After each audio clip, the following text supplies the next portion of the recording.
हे praise Lord, godly talk episode 3 में आप सब लोगों का स्वागत है। और आज जो गेस्ट हैं मेरे बहुत ही दिल के करीब, मेरे फ्रेंड, मेरे भाई, और उन सब चीजों से पहले प्रभु के उत्तम दास, क्योंकि मैंने इनकी लाइफ को देखा है, जांचा है, परखा है। हालांकि हम परखने के योग्य तो नहीं है, पर एज अ ब्रदर मैंने जो देखा है वो ये कि he is a amazing man of God.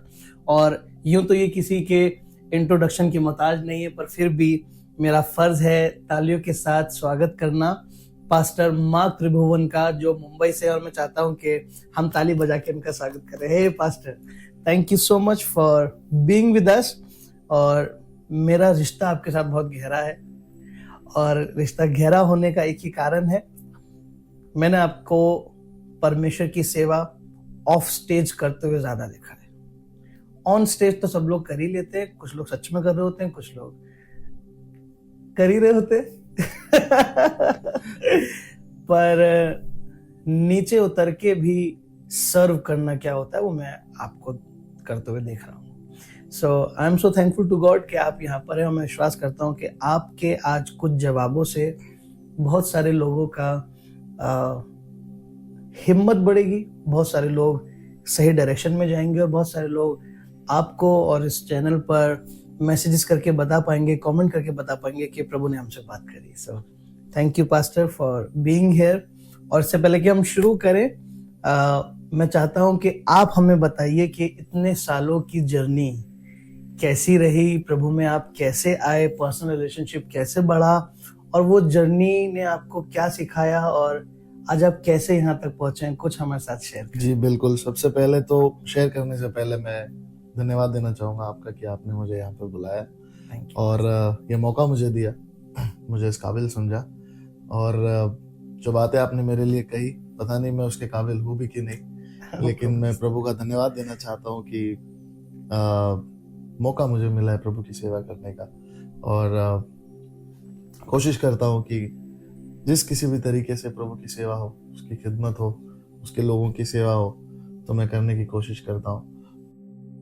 और इसमें कोई बड़ी बात नहीं है कि सेवा करने के लिए हम सबको बुलाया गया है। तो ये आपका बड़प्पन है कि आप मेरे बारे में इतनी बड़ी बातें कर रहे हैं बट इतना डिजर्विंग तो मैं नहीं मानता अपने आप को, बट ये सारी खुदा की महिमा है, प्रभु की स्तुति हो। So thank you so much once again. और सभी को जय मसीह की, और जो लोग मुझे सुन रहे, मैं आप सभी को यीशु मसीह के नाम से सलाम कहना चाहता हूँ।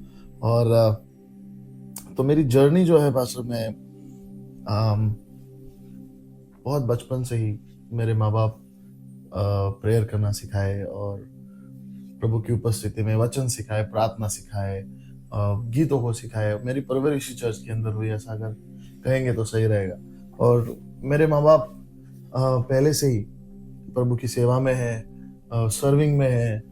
तो कहीं ना कहीं जो आप कह रहे हैं वो मैंने उन्हीं से सीखा हुआ है कि क्योंकि जब मैं छोटा था तब हम कलीसिया में जाते थे, तो मैंने मेरी मम्मी डैडी को देखा है बेंच साफ करते हुए। और 10:30 का चर्च होता था, तो लोग लेट आते थे, 1-1 घंटा 2-2 घंटा लेट आते थे। तो हम रुके होते थे उनके लिए कि कब वो आएंगे, हम शुरू करेंगे। और मैंने देखा हुआ है कि मेरे डैडी, मेरी मम्मी सबसे पहले हम लोग चर्च में पहुंच जाते। और मैंने देखा डैडी को सेवा करते हुए, सर्विंग करते हुए। तो कहीं ना कहीं वो सारी चीजें उन्हीं से मुझे मिली है, और जर्नी मेरा वही से शुरू हुआ।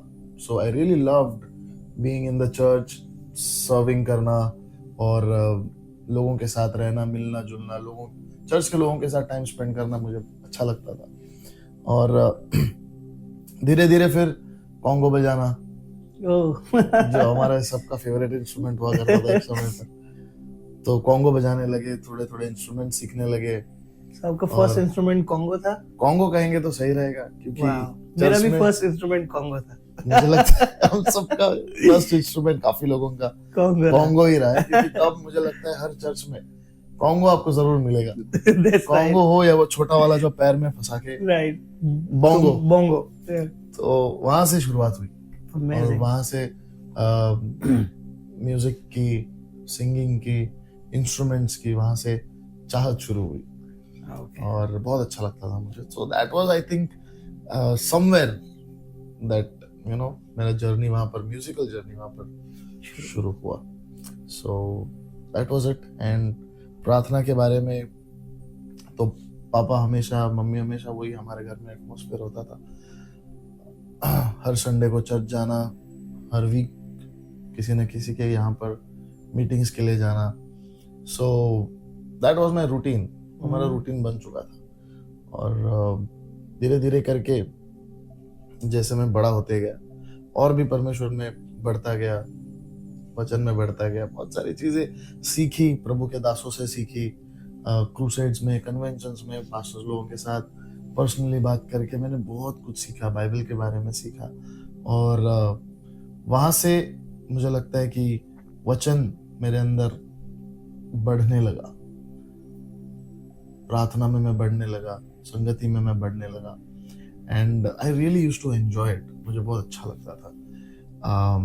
जब तक कि मेरी दोस्ती, जब मैं स्कूल में था, कुछ ऐसे लोगों से हो गई जिन्होंने मुझे थोड़ा सा पुल कर लिया अपनी तरफ. दुनिया की तरफ मैं अट्रैक्ट होने लगा और बहुत सारी चीजें होने लगी और मैं अपना रास्ता भटक गया. और इवेंचुअली परमेश्वर ने मुझे बचाया. और परमेश्वर ने बचाया तब एक बोझ मेरे अंदर आया और मैंने अपने आप को प्रभु को डेडिकेट किया. और मैंने कहा कि प्रभु, जो म्यूजिक आपने मुझे सिखाया है, जो सिंगिंग आपने मुझे सिखाई है, मैं आपको समर्पित करता हूँ. और आज के बाद when I sing, if I play and whatever I do, मैं सिर्फ आपकी महिमा के लिए करूँगा. That was the beginning of my small humble beginning ministry. Amazing. तो यानी जब आपने शुरू किया तो चीजें बहुत अच्छी नहीं रही होंगी, तुरंत सब कुछ नहीं मिल गया होगा. और क्योंकि आप मिनिस्ट्री में थे तो मम्मी पापा की भी मिनिस्ट्री आपने जैसा बताया, तो बहुत सारे चैलेंजेस और इश्यूज भी आप देख रहे होंगे. तो उन इश्यूज और चैलेंजेस में आपका जो पर्सनल रिलेशनशिप है वो कैसे बरकरार रहा, और कैसे आपने चीज़ों को देखा नहीं या अनदेखा कर दिया, या आपको भरोसा था प्रभु पे कि आज हम इस स्थिति में हैं और कल निकल जाएंगे, और आपने अपने उस चीज़ को बरकरार रखी. तो उसके बारे में आपका क्या कहना है? इश्यूज और चैलेंजेस मैंने देखे मम्मी पापा के जीवन में. जब वो मिनिस्ट्री में थे या प्रभु की सेवा कर रहे थे, मिनिस्ट्री में थे, तो हमारा लाइफ इतना लैविश नहीं हुआ करता था कि जितना दूसरे लोगों का होता है. और एक पास्टर का बेटा होने के नाते, पास्टर फैमिली होने के नाते बहुत कुछ सैक्रिफाइस करना पड़ता है, बहुत चैलेंजेस से गुजरना पड़ता है. सो वो सारी चीजें मैंने देखी और मैंने अपने पापा से सीखा है कि किस तरीके से टू ओवरकम दिस चैलेंजेस, इस इश्यूज को. और मैंने उनको देखा है लिटरली उनके लाइफ में. So somewhere I really felt कि प्रभु है.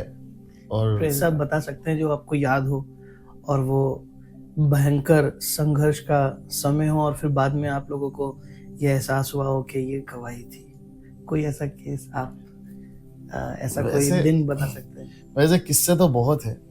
और शुरुआती दिनों में जब मैं कीबोर्ड प्ले करता था, so I was not a worship leader yet, लेकिन कीबोर्ड प्ले करना मुझे बहुत पसंद था. और उस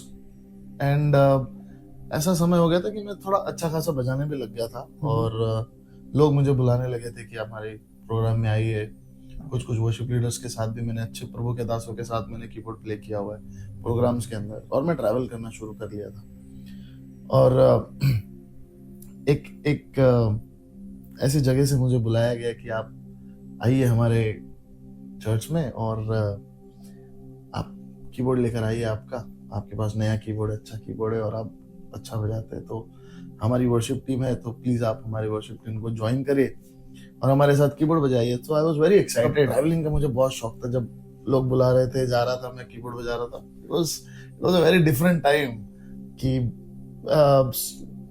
सोचता भी नहीं था कैसे जाना है, मतलब क्या सुविधा होगी या नहीं होगी कुछ. सो बस निकल जाते थे. तो टिकट मेरे पास आया, ट्रेन का टिकट आया मेरे पास, और बॉम्बे से उस जगह पर जाने का टिकट कंफर्म था, लेकिन आने का टिकट कंफर्म नहीं था।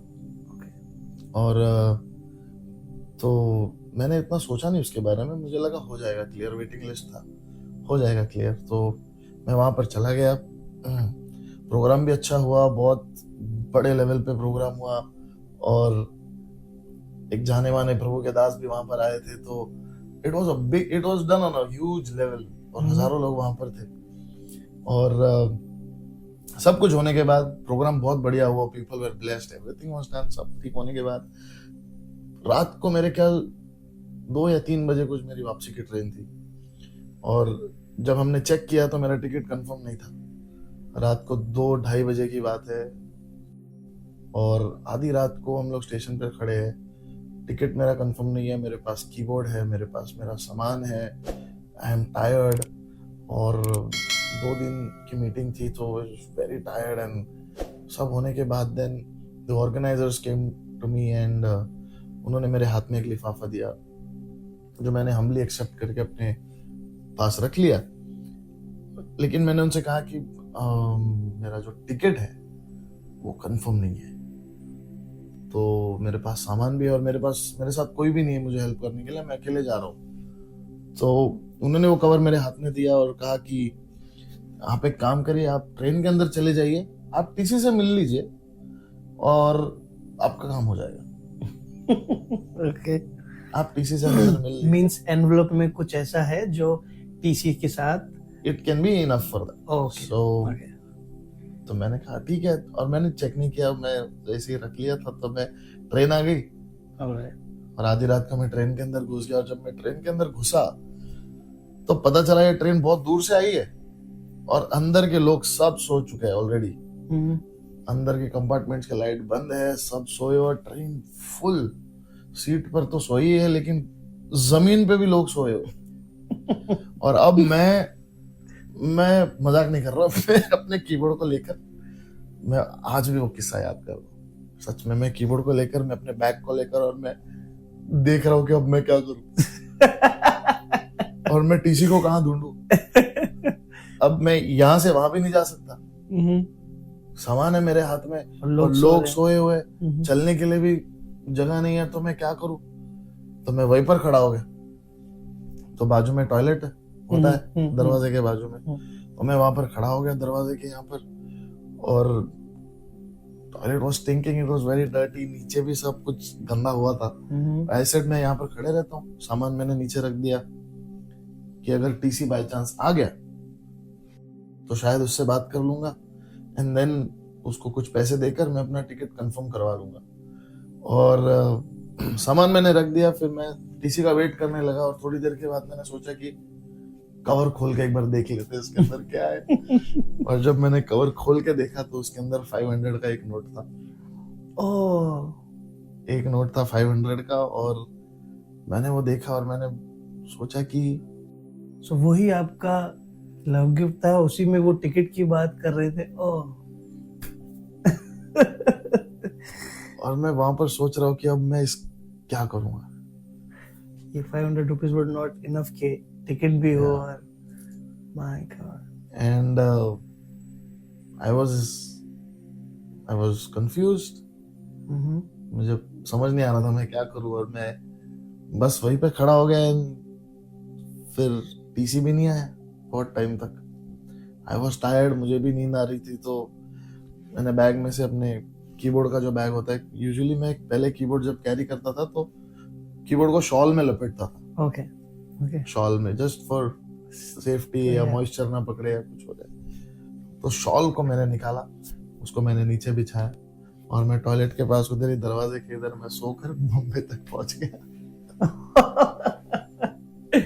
So, वो जो इंसिडेंट है, वो I mean I would not say that कुछ गलत था या जो भी था, बट उससे बहुत कुछ सीखने के लिए मुझे मिला। मैं विश्वास करता हूँ कि आप समझ पा रहे हैं कि ये सफर इतना आसान नहीं होता है जब आप सेवा करने निकलते हैं। जैसे पास्टर आपने बताया कि आज शायद लोग आपको बड़े बड़े स्टेजेस पे देख रहे हैं कि फ्लाइट से आ रहे हैं, जा रहे हैं, पर वो भी एक टाइम था और स्टार्ट सबका ऐसे ही होता है कि सिर्फ 500 रुपये हाथ में और उसमें कैसे आना है, कैसे जाना है, टॉयलेट के पास सो के आ रहे हैं। मेरी दुआ है कि परमेश्वर हम सब लोगों तक ये मैसेज इस बात से पहुंचाए कि जब आप सेवा या प्रभु के लिए कुछ काम शुरू करते हैं, so it's not that easy. बहुत सारे चैलेंजेस और बहुत सारी चीजें होती हैं, पर यदि हम बने रहे तो वहां से यहाँ तक का सफर बहुत अमेजिंग होता है। सो thank you pastor for sharing this. मुझे इससे बहुत कुछ सीखने को मिला और बहुत सारे लोग इससे सीख पाएंगे कि अगर अपने शुरुआती दिनों में हमें मौत की वादियों से भी होके गुजरना पड़े तो भी हम कहने पाए कि हम किसी बला से नहीं डरेंगे। वाह। So my next question is pastor, मैं जितना आपको पर्सनली जानता हूँ, आपका एक बहुत अच्छा बिहेवियर है, आपका व्यवहार बहुत अच्छा है और आपको लोगों से मिलना, बात करना, उन्हें प्यार करना, सर्व करना आता है। पर कई बार हमारा अच्छा बिहेवियर और हमारा अच्छा रहना हमारे लिए फंदा बन जाता है और लोग इसका फायदा भी उठाते हैं, हमें चोट लगती है। हम क्योंकि इन्वेस्ट करते हैं, क्योंकि हम सोचते हैं हम परमेश्वर के राज्य के लिए इन्वेस्ट कर रहे हैं, तो हम अपना टाइम इन्वेस्ट करते हैं किसी के साथ अपना घर शेयर करते हैं, किसी के साथ पैसे शेयर करते हैं, किसी के साथ अपने दिन शेयर करते हैं। बट समवेयर जब हमें मालूम पड़ता है कि व्यक्ति हमें धोखा दे रहा है, तो कहीं ना कहीं हमें लगता है कि अब दूध का जला छाछ भी फूंक के पिए। पर अब हमारे पास, क्योंकि हम पास्टर हैं, तो हमारे पास ये भी ऑप्शन नहीं है कि हम फूंक के पिए, क्योंकि यू नेवर नो कि कल को लोग फिर ये भी कहने लगता है कि आप तो पास्टर हैं, आपको तो हम्बल होना चाहिए। बट एक अच्छा बिहेवियर चोट का कारण तो बनता है। तो क्या करना चाहिए कि हमें अपना वो व्यवहार रखना चाहिए जो व्यवहार है, जैसा कि मैं आपका देख रहा हूँ चोट खाने के बाद भी, या हमें कहीं थोड़ा सा सतर्क हो जाना चाहिए, हमें थोड़ा सा ये हो जाना चाहिए कि कोई हमें चोट ना पहुंचा और हम किसी को अपने इतना करीब आने ही ना दे। तो आपका इसमें क्या कहना? Because I know some leaders, pastors and worshippers जो एक लाइन ड्रॉ रखते हैं कि मैं इतना इन्वॉल्व नहीं होऊंगा, क्योंकि मैं बहुत सारे चोट खा चुका हूँ। आपका इसमें क्या कहना है? यूजुअली तो लोग जब पहले मुझे देखते हैं तो ऐसा उनको लगता है कि मैं बहुत घमंडी और गुस्से कई लोगों को ये लगता भी है कि मैं बहुत गुस्से वाला हूँ और मैं बहुत एटीट्यूड वाला हूँ। सच्ची बोलो मुझको भी ये लगा था और उसका एक कारण था। मैंने आपको एक बार बहुत समय पहले आपका नया सॉन्ग आया था, मैं धन्यवाद करता रहूंगा, and I was when I heard that song I was in tears. मैं रो रहा था, मैं प्रार्थना करने लगा, मुझे बहुत छुआ उस गीत ने, और मैं बस आपको देख कर प्रभु का धन्यवाद कर रहा था कि धन्यवाद प्रभु, आपने ये जो भाई इसको गीत दिया जिसने मुझसे बात करी। फिर मेरे को कहीं दिखा कि आप फेसबुक पे भी हैं, तो मैंने कहा अगर ये प्रभु के दास हैं और इतना अनॉइंटेड मैन ऑफ गॉड है, तो यार अच्छा है कि मैं इसके टच में रहूं, चीजें पता चलती रहेंगी कि कहाँ पे वचन दे रहे हैं, कहाँ पे वर्शिप कर रहे हैं। मैंने आपको फ्रेंड रिक्वेस्ट भेजा, 1 हफ्ता हो गया, 2 हफ्ता हो गया, 1 महीना हो गया, 2 महीना हो गया, आपने एक्सेप्ट ही नहीं किया उसे। मुझे लगा प्रभु ये तो बहुत घमंडी आदमी है, मैंने रिक्वेस्ट कैंसिल कर दिया और मुझे लगा क्योंकि ये घमंडी आदमी है तो मैं क्या रिक्वेस्ट भेजूं पर शायद आप बिजी थे या क्या रहा होगा नहीं मालूम, पर अब जब मैं देख रहा हूं तो जमीन आसमान का अंतर है। तो हाँ, आप जो कह रहे हैं वो लोगों को लगता है। माफ करना, मैंने शायद देखा नहीं होगा आपको। No worries, please continue to answer जी। और अभी भी शायद बहुत सारे फ्रेंड रिक्वेस्ट मेरे पेंडिंग है, तो आप ऐसा मत सोचना कि मैं घमंडी हूँ। बट मुझे लगता है सिर्फ एक सर्टेन लिमिट है फेसबुक का कि मैं एक्सेप्ट कर सकता हूँ उतने ही फ्रेंड्स। ओके, कुछ 5000 कुछ रहता है, तो वो शायद लिमिट मेरा क्रॉस हो चुका है या पूरा हो चुका है। और भी बहुत सारे फ्रेंड रिक्वेस्ट अभी भी पेंडिंग है, तो अगर मुझे मौका मिले तो मैं सबको एक्सेप्ट करने के लिए तैयार हूँ। बस फेसबुक थोड़ी लिमिट बढ़ा दे। एनीवे, सो थैंक यू कि आपने एटलीस्ट उतना एक्नॉलेज किया कि मेरा बिहेवियर अच्छा है। और जब पर्सनली मुझे लोग जानते हैं तब उनको समझ में आता है कि आप he is not that, you know, थोड़ा अलग है, अच्छा है, इसका बिहेवियर थोड़ा अच्छा है, नेचर अच्छा है। Hmm, I am a very friendly person. मैं बहुत फ्रेंडली हूँ, और एक बात में मैं बिलीव करता हूँ, relationships. I believe in relationships, I really believe, because मैं कोई भी चीज ऐसे आधी अधूरी नहीं करना चाहता। If I am a friend with somebody, I try to be a very good friend. और अगर मैं किसी के साथ क्लोज आता हूँ, या एक बॉन्ड हो जाता है, एक फ्रेंडशिप हो जाती है, दोस्ती हो जाती है, so we bond really very well. और जैसा आपने बोला कि अच्छा बिहेवियर या अच्छा नेचर, कहीं ना कहीं उसका साइड इफेक्ट्स तो वो रिटेलिएट होता ही है, बट बुरा लगता है थोड़ा सा।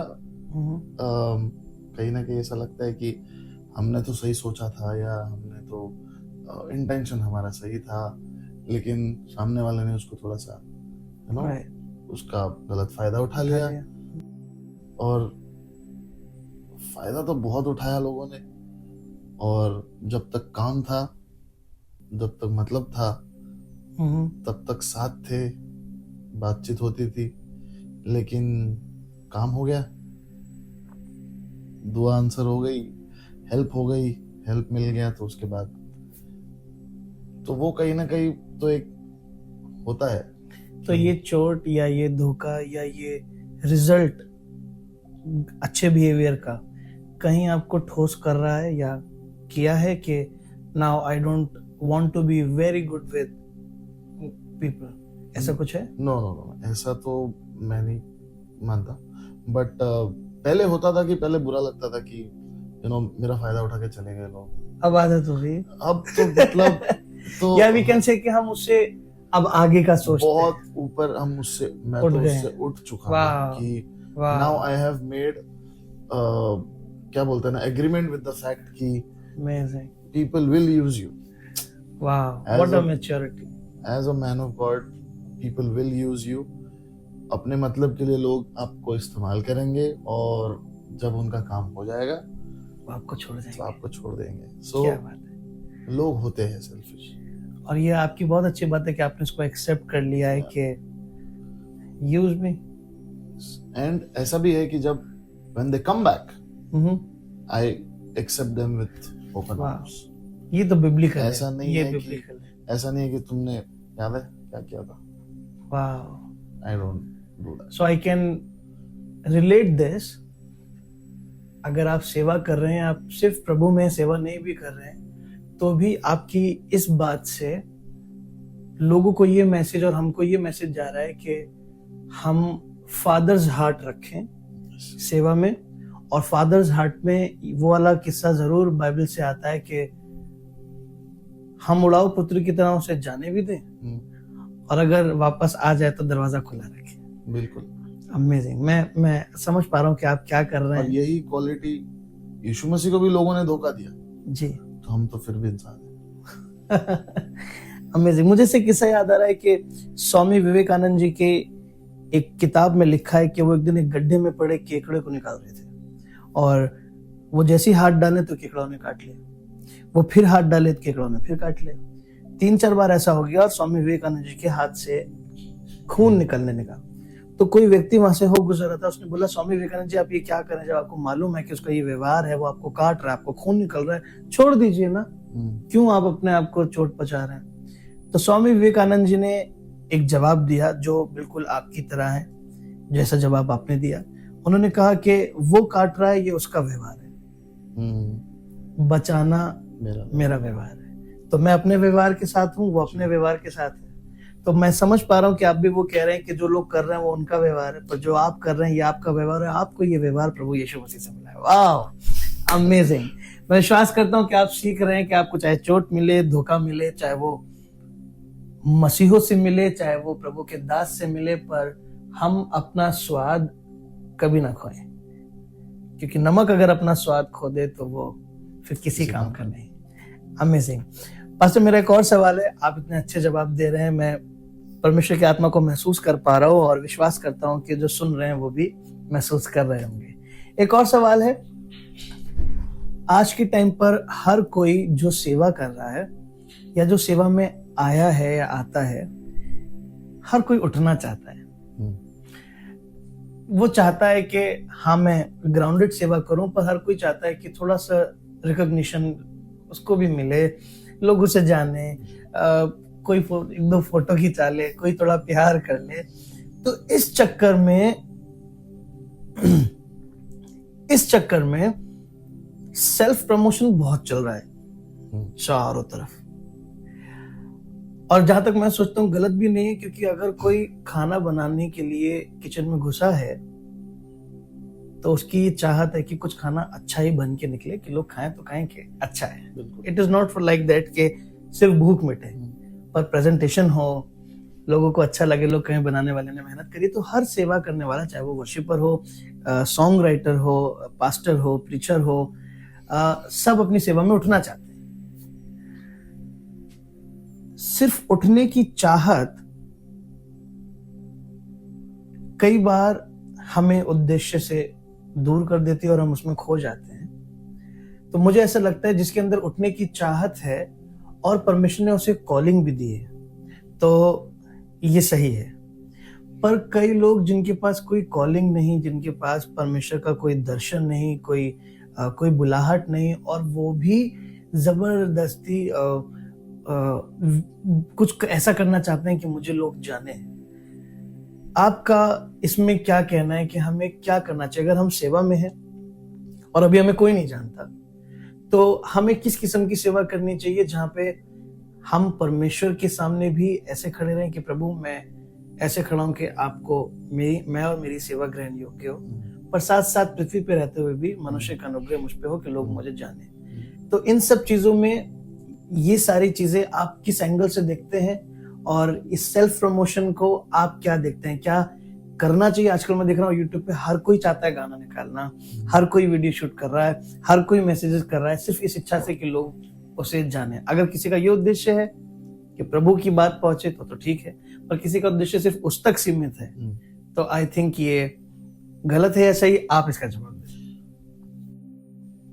जब कोई भी एक व्यक्ति जब एक गीत बनाता है, जैसे आपने बोला कि एक एक्सपेक्टेशन होता है जी, और उठना चाहता है, दिखना चाहता है, रिकग्नाइज होना चाहता है कि लोग अप्रिशिएट करें।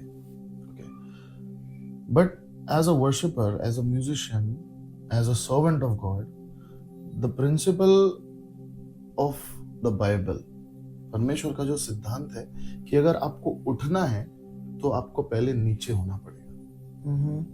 If you want to rise, you have to be humble. और परमेश्वर का वचन कहता है कि परमेश्वर के सामर्थी हाथ के नीचे दीनता से और नम्रता से बने रहो, और सही समय पर परमेश्वर तुम्हें उठाएगा। So in the kingdom of God हम अपने आप को उठाने के लिए नहीं, बट वो हमको उठाता है। In the world you can do everything to get recognised, but in the kingdom of God, परमेश्वर के राज्य में अगर आपको उठना है तो प्रभु के हाथ के नीचे ओबीडियंटली हम्बल और दीन और नम्र बन के रहना है। और जो काम आपको प्रभु ने दिया है, जो सॉन्ग बनाने का हो या प्रचार करने का हो या गॉस्पेल देने का हो या कोई भी सर्विस आपको दी गई, वो आपको क्या कहते हैं, विश्वास योग्यता के साथ, बिना कुड़कुड़ाए, शायद आपको सैक्रिफाइस भी बहुत करना पड़ेगा, बहुत कुछ आपको उसमें देना पड़ेगा, और वो अगर जब आप करते रहोगे एट द राइट टाइम, वो जो सामर्थ्य हाथ आपके ऊपर है वो आपके नीचे आके आपको उठाता है। अमेजिंग, वाह। बट हम गलती करते हैं कि हम खुद उठना चाहते हैं, हम खुद उठना चाहते हैं, और परमेश्वर नहीं चाहता कि जब तक आप तैयार हो आप उस लेवल तक पहुंचे, because success is a good thing but it is also very bad thing. अगर सक्सेस आपको मिलने के बाद अगर आप उसको हैंडल नहीं कर पाए, it can finish you. Very true. Quick success is a scam. So don't run behind success. तो एक मुकाम पर जाने के बाद, वो सक्सेस आने के बाद, मैं कहूंगा लोगों का दिमाग खराब हो जाता है।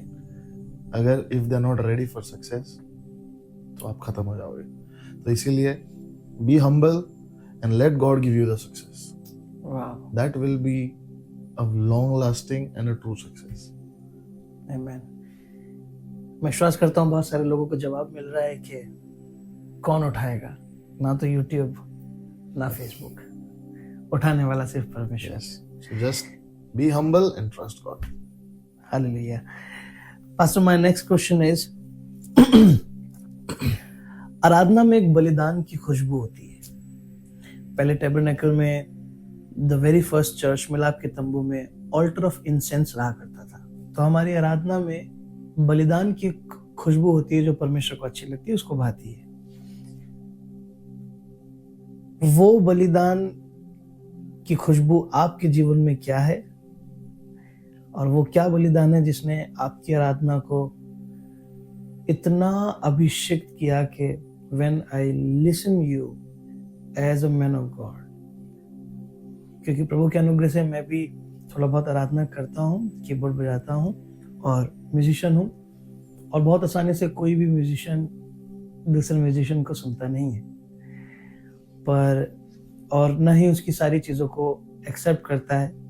बट एज अ म्यूजिशियन मैं कह सकता हूँ कि you are so blessed, you are so anointed. जब आप आराधना करते हैं तो वो आराधना छूती है, मुझे छुई है, तो मैं विश्वास करता हूँ कि लोगों को छुई होगी, क्योंकि मैं तो ऑलरेडी आराधक हूँ, प्रभु का छोटा सा दास हूँ। तो ऐसा क्या वो बलिदान रहा आपके जीवन में जिसके बारे में आप बात करके हमें बता सकते हैं कि क्या प्राइस हमें पे करना पड़ता है, जिससे लोग आपके बलिदान को देखकर अपने आप को सेक्रीफाइस के रूप में प्रभु के आगे रख सके? सबसे पहले तो मेरी इच्छाएं जो जवानी के दिनों में मैंने गिव अप कर दी, when the Lord touched me, जो आमतौर पर जो यूथ लोग करते हैं, वो मुझे बहुत पहले गिव अप करनी पड़ी। एंड जब परमेश्वर ने मुझे छुआ, जब मुझे एडिक्शन से बाहर निकाला, तब सबसे पहले एक चीज जो मैं हमेशा मेरे जीवन में चेरिश करता था वो थे जो मेरे दोस्त और जो मेरा फ्रेंड सर्कल था। और let me tell you very honestly कि वो सर्कल, वो फ्रेंड्स, वो कॉन्टैक्ट्स, वो मेरे लिए सब कुछ बन गए थे। क्योंकि मुझे ऐसा लग रहा था कि मेरे जिंदगी में कुछ भी हो जाए, ये लोग मुझे बचा लेंगे। इतना कॉन्फिडेंस और इतना ट्रस्ट था मेरे ऊपर, उनके ऊपर मेरा, कि ये लोग मेरे लिए दुनिया लड़ जाएंगे, सब कुछ कर देंगे। लेकिन मुझे ये नहीं पता था कि यही लोग मुझे बिगाड़ दें। But I was enjoying that company, I was enjoying being with them, और I was enjoying the attention. बहुत लोग मुझे जान रहे थे, बहुत लोग मुझे पहचान रहे थे। मैं थोड़ा सा दादा टाइप भी बन गया था बॉम्बे के अंदर, और दादागिरी करना, मारपीट करना और लोगों के साथ रहना, कांटेक्ट बनाना, और मेरा थोड़ा सा एक रुतबा और थोड़ा सा वो बनना शुरू हो गया था। मैं आपको बोलूं, अगर मैं आज यहाँ नहीं होता तो मैं जरूर पॉलिटिक्स में होता। और इतना मेरा फ्रेंड सर्कल इन्फ्लुएंशियल था। जो दोस्त लोग मेरे साथ थे वो थोड़े से आउटलाइन वाले थे और not so very good people.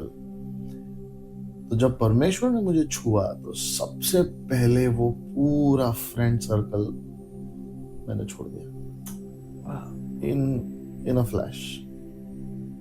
वो मुझे छोड़ना ही पड़ा।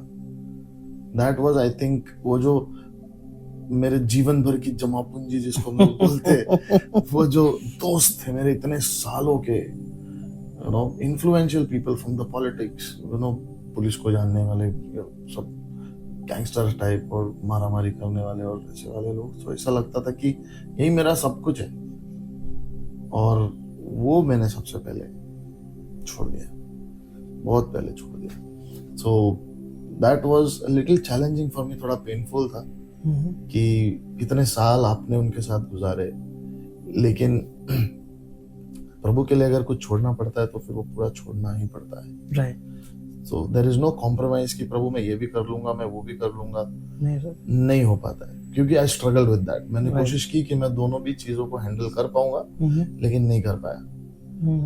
मेरे दोस्त, गलत चीजें ये मुझ पे हमेशा हावी होने लगी, and I had to literally cut them off, like literally stop it. तो वो जो है वो मेरा सबसे पहला सैक्रिफाइस था।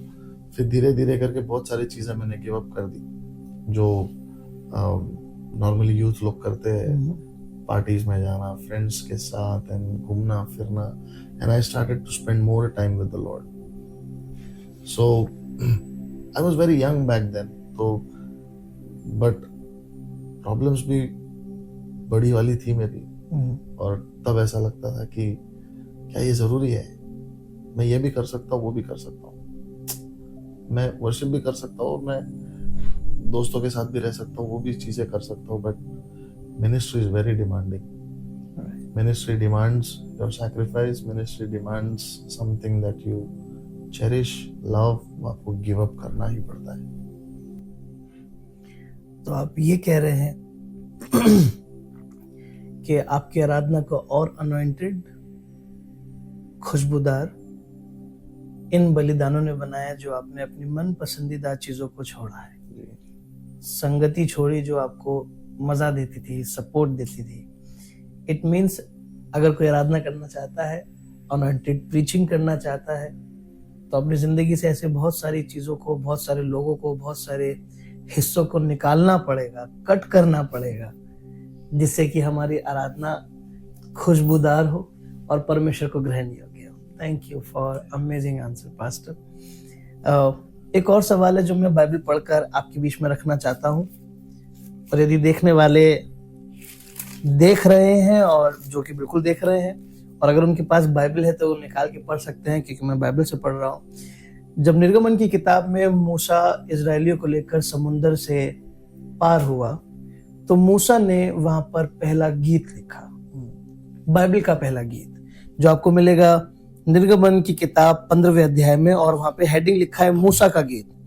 और मैं पहली लाइन पढ़ रहा हूँ। तब मूसा और इजरायलियों ने यहोवा के लिए ये गीत गाया। उन्होंने कहा, मैं यहोवा का गीत गाऊंगा, क्योंकि वो महाप्रतापी ठहरा है। घोड़ों समेत सवारों को उसने समुद्र में पटक दिया। ये एक गीत था जो मूसा ने लिखा।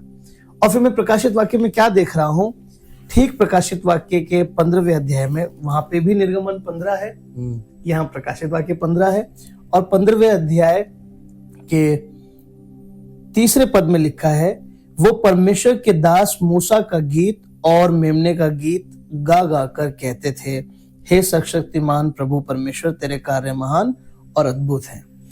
ये मैंने क्यों पढ़ा, मैं आपको बताता हूं पास्टर।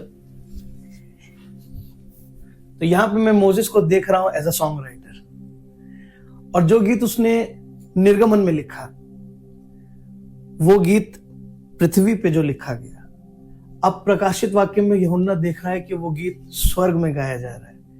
मूसा का गीत जो उसने पृथ्वी पे रह के लिखा, स्वर्ग में गाया जा रहा है। अक्सर सॉन्ग राइटर्स की और आराधकों की ये इच्छा ख्वाहिश होती है कि जो मैं गाना लिखूं वो चर्चेस में गाया जाए, कन्वेंशंस में गाया जाए, बड़े बड़ी आराधनालयों में, आराधनाओं में गाया जाए। तो क्या एक आराधक और सॉन्ग राइटर की मन में सिर्फ यही ख्वाहिश होनी चाहिए कि उसके गीत सब चर्चेस में गाए जाए, या उसकी ये ख्वाहिश भी होनी चाहिए कि प्रभु मेरा वाला भी अगर आराधना की लिस्ट में ऊपर चल जाए तो बहुत अच्छा। मुझे ऐसा लगता है कि क्या आप आंसर देंगे कि गीत लिखने वालों को पहले ये नहीं सोचना चाहिए कि मेरा गीत तुझे पसंद आए, इससे पहले कि लोगों को पसंद आए। आप क्या कहना चाहते हैं सॉन्ग राइटिंग के ऊपर, क्योंकि मैंने देखा है आपने बहुत अमेजिंग गाने लिखे हैं। मैं धन्यवाद करता रहूंगा, ये वो गीत है जो मुझे प्रभु के और नजदीक लेके गया, और फिर पास्टर मार्क के और नजदीक लेकर के गया। फिर हो दुगना ताजा अभिषेक, ये वो सब गाने जो लोगों ने बहुत प्रभु के नजदीक जाकर महसूस किए इन गानों की मदद से। क्योंकि आप गाने लिखते हैं, तो आपको क्या लगता है ये वर्स के अकॉर्डिंग सॉन्ग लिखने वालों को पहले क्या सोचना चाहिए या क्या होना चाहिए? Song writing, when God gives you a song, जब प्रभु आपको एक गीत देता है, सो जब आप उसको लिखते हैं, जब आप वो कंसीव होता है, so it is solely for the purpose of glorification of your creator, कि प्रभु की महिमा, प्रभु का गौरव उसके अंदर हो, उसकी आराधना हो। The song is all about God. तो सबसे पहले एक सॉन्ग राइटर को यही सोचना चाहिए कि ये गीत प्रभु को पसंद आए। He has to like the song. He has to love the song. He has to accept my sacrifice of this song.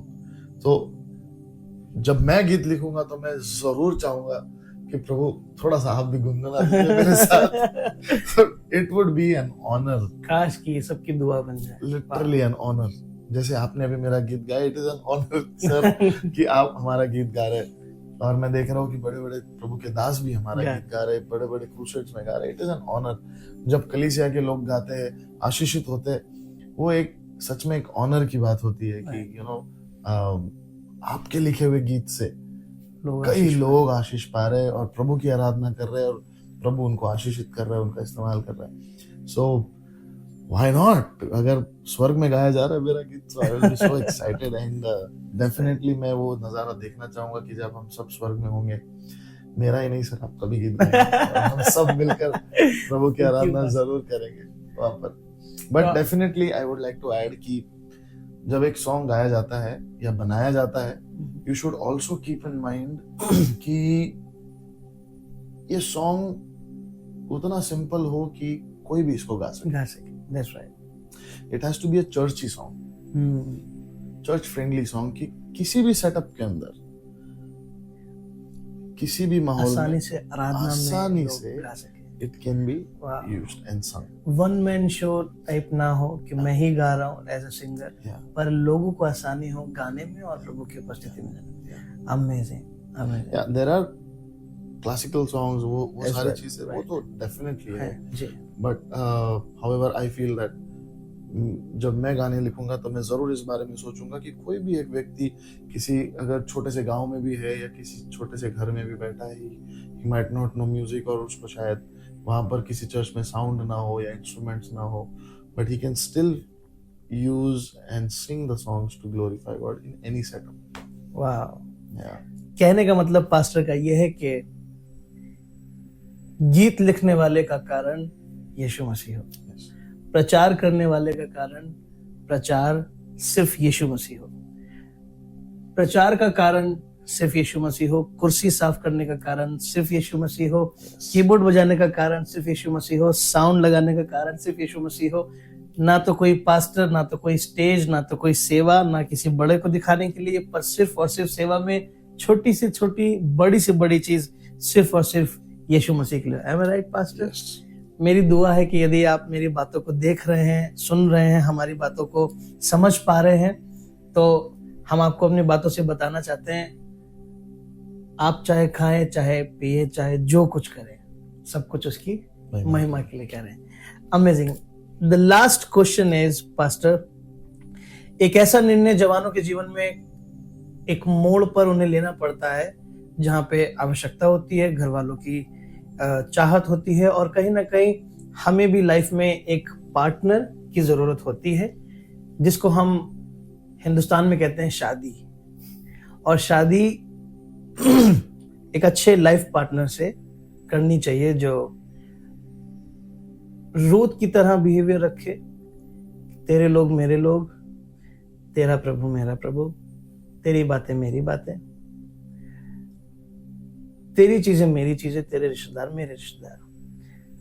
पर जब सही लाइफ पार्टनर नहीं होता तो कई व्यक्तियों को, कई लोगों को मैंने बिखरते, परेशान और मुसीबत में आते देखा है।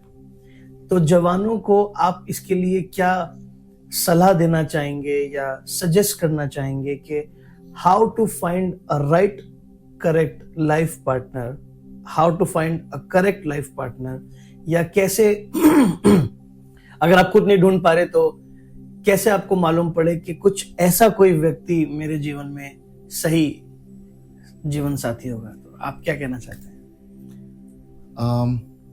I just want to एक एग्जांपल मैं आपको देना चाहूंगा, और if you read in the book of genesis, उत्पत्ति की किताब में अगर आप देखोगे तो परमेश्वर ने जब आदम को बनाया, वहां से ही लाइफ पार्टनर और आदम और हवा की शुरुआत हुई। और जब हम उसको थोड़ा क्लोजली अगर उसको पढ़ेंगे, if you think about it closely, परमेश्वर ने आदम को बनाया और आदम को बनाने से पहले परमेश्वर ने पूरी सृष्टि की रचना की। जब आदम को बनाया तो आदम का जिंदगी में एक ही मकसद था, परमेश्वर के साथ संगति करना। हर रोज का काम था, एवरी डे प्रभु के साथ संगति करना। ओके, अब पता नहीं आदम कितने साल या कितने महीने, कितने दिन रोज परमेश्वर के साथ संगति करता था, लेकिन एक भी दिन उसके मन में ये नहीं आया कि मुझे एक लाइफ पार्टनर की जरूरत है। उसके बारे में प्रभु ने सोचा। वाह। लिखा है कि अब प्रभु को लगा कि इसके अकेला रहना अच्छा नहीं। ये आदम ने नहीं सोचा, परमेश्वर ने आदम के लिए सोचा कि आदम का अकेले रहना ठीक नहीं है। राइट? सो जितने भी लोग लाइफ पार्टनर को लेकर टेंशन ले रहे हैं, स्ट्रेस ले रहे हैं, मैं आपको बताऊं, ये टेंशन लेना आपका काम नहीं है। Very true. लाइफ पार्टनर के बारे में सोचना, ढूंढना, हाथ पैर मारना, सारे प्रयासों को करना, ये काम आपका नहीं है। आपके लाइफ पार्टनर के बारे में सोचने का काम प्रभु का है। Okay, this is the first part. Second, तो अगर हमारा पर्पस नहीं है तो फिर हम क्या करें? हमारा पर्पस यही है कि हम जिसके लिए बनाए गए हैं वो काम करें। हम किस चीज के लिए बनाए गए? हम प्रभु के साथ संगति करने के लिए बनाए गए। That is the primary intention of God behind creating Adam, कि ये मेरे साथ संगति करे। ठीक है? जब आदम परमेश्वर के साथ संगति करता था, he was a complete man. He was a complete man. Right. और परमेश्वर ने देखा कि अब इसको एक साथी की जरूरत है। Now he needs a partner. Okay? He needs a partner, और तब परमेश्वर ने हवा को बनाया। और हवा को बनाने के बाद हवा को आदम के पास लाया। ओके? आदम के पास लाने से पहले परमेश्वर ने कार्य किया था कि आदम को एक जगह पर बिठाया और सारे जानवर उसके सामने लेकर आए। ठीक है? सारे जानवर उसके सामने लेकर आए और सोचने लगा कि शायद आदम को इसमें से कोई पसंद आ जाए। ओके, नाउ परमेश्वर का इंटेंशन उसके पीछे ये नहीं था कि आदम हर एक के नाम रखे। परमेश्वर का इंटेंशन ये था कि शायद आदम को कोई पसंद आ जाए, बट आदम को कोई पसंद नहीं आया। उसने सिर्फ नाम देता गया और पास ऑन, नेक्स्ट। लेकिन जब हव्वा उसके सामने आई, he immediately knew कि ये मेरे लिए परमेश्वर ने बनाई। ओके, सो हमारा जो मकसद है, it should be to build ourselves in the image of God. परमेश्वर के लाइकनेस में, समानता में अपने आप को बनाओ, अपने आप को बिल्ड करो, अपने आप को काबिल बनाओ, और सही समय पर परमेश्वर वो लाइफ पार्टनर आपके सामने लेकर आएगा, and you will immediately know that this is someone God has sent for you, like Adam did. Wow, immediately you will know. Now दूसरी बात, जवान सोचते हैं कि दे हैव अ लिस्ट कि ऐसा होना चाहिए, ऐसा होना चाहिए, ये होना चाहिए, ऐसी होनी चाहिए, वैसी होनी चाहिए। She should be perfect और he should be perfect. उसके अंदर कोई भी कमी नहीं होनी चाहिए। That has to be like the Prince Charming जो सफेद घोड़े पे आएगा। Unrealistic expectations होते हैं लोगों के कि एक लड़का ऐसा होना चाहिए, एक लड़की ऐसी, और लंबी लिस्ट होती है। ओके, लेकिन मैं आपको बोलूं, इस दुनिया में कोई भी परफेक्ट नहीं है। We all know, कोई भी परफेक्ट इस दुनिया में नहीं है, और आपको परफेक्ट लाइफ पार्टनर नहीं मिल सकता। You cannot find a perfect life partner. आपको ऐसा ही पार्टनर मिलेगा जिसके अंदर कुछ ना कुछ कमियां जरूर होंगी। ओके, तो the principle of God is कि जब आदम और हवा साथ में आए तो परमेश्वर ने उनसे ये नहीं कहा कि अब तुम साथ में आ जाओ, now you are one. He uses a very beautiful word. He says that now you will become one. Wow. Oh, wow. Wow. You will become one. Becoming is a process. And it does not happen instantly. Right. When you marry a boy or when you marry a girl, और जब आप दोनों साथ में रहना शुरू करते, तब आपको पता चलता है इसके अंदर क्या कमियां हैं, इसके अंदर क्या खामियां हैं. और मैंने तो सोचा था ये ऐसा है, मैंने तो सोचा था वो वैसा है, और ये है और वो है. करेक्ट. और उस समय फिर लोग डिस्करेज हो जाते कि यार मैंने तो कुछ अलग सोचा था और मेरे पल्ले तो कुछ और पड़ गया, और पड़ गया, मेरे गले और कुछ और पड़ गया. This is where we get discouraged. But the word of the Lord says कि जब आप दोनों साथ में आओगे, you will work on each other. So आदम की पहली मिनिस्ट्री थी और हवा की पहली मिनिस्ट्री थी to work on each other in becoming one. Wow. एक दूसरे के समान. And after the marriage, you have to start working on coming to a common ground. Right. You know, हो सकता है लड़का इस लेवल पे, लड़की उस लेवल पे, किसी चीज में लड़की नीचे, किसी चीज में लड़का, बहुत सारे अप्स एंड डाउन्स होंगे. But after the marriage you have to start understanding each other and becoming one. That is the right life partner. Wow, amazing. आपका हर एक जवाब बहुत ही आत्मिकता और बुद्धिमानी के साथ दिया गया है, और मैं विश्वास करता हूँ कि हम लोग कुछ सीखे हैं और प्रभु में बढ़ने के लिए ये सारे जवाब हमारे लिए बहुत सहायता करेंगे. Thank you pastor for being with अस. मैं बस एक लास्ट रिक्वेस्ट आपसे कर रहा हूँ.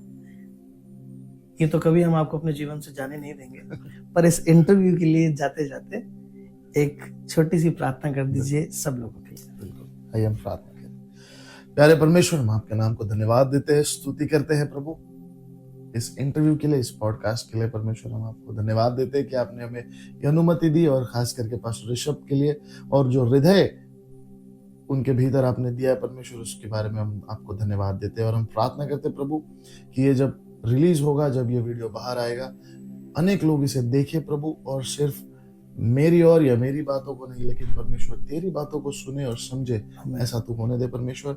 और मैं प्रार्थना करता हूँ प्रभु कि जो लोग अपने सवालों के जवाब ढूंढ रहे, होने दे प्रभु कि उनको अपने जवाब मिले, उनके हृदय में तू काम कर परमेश्वर, और उनके जीवन को बदल. धन्यवाद देते परमेश्वर, हम इनको आशीषित करते, सुनने वाले और समझने वाले हर एक को काम देना परमेश्वर कि वो सुने और समझे प्रभु. सारा आदर महिमा हम तुझे देते हैं, और प्रभु इस पॉडकास्ट के लिए फिर एक बार, इस वीडियो के लिए हम धन्यवाद देते हैं. सारा आदर महिमा स्तुति प्रशंसा हम आपको देते, यीशु मसीह के नाम से मांगते, सुन और कबूल कर पिता. आमीन, आमीन. Thank you so much pastor for being with अस. हमारे लिए बहुत आशीष की बात थी कि आप आए, और मैं आप सब लोगों से रिक्वेस्ट करूंगा कि जब आपको ये वीडियो मिले, लोगों के साथ शेयर करिए. इस वीडियो के छोटे छोटे पीसेस बनाकर हम लोग शेयर करेंगे, उसको आप लोगों के साथ शेयर करिए. मैं विश्वास करता हूँ कोई कहीं पर इन सवालों के जवाब पाकर परमेश्वर के नजदीक रहेगा, हिम्मत नहीं छोड़ेगा और आगे बढ़ता रहेगा. God bless you. अब आपसे मुलाकात होगी नेक्स्ट एपिसोड में. Praise Lord.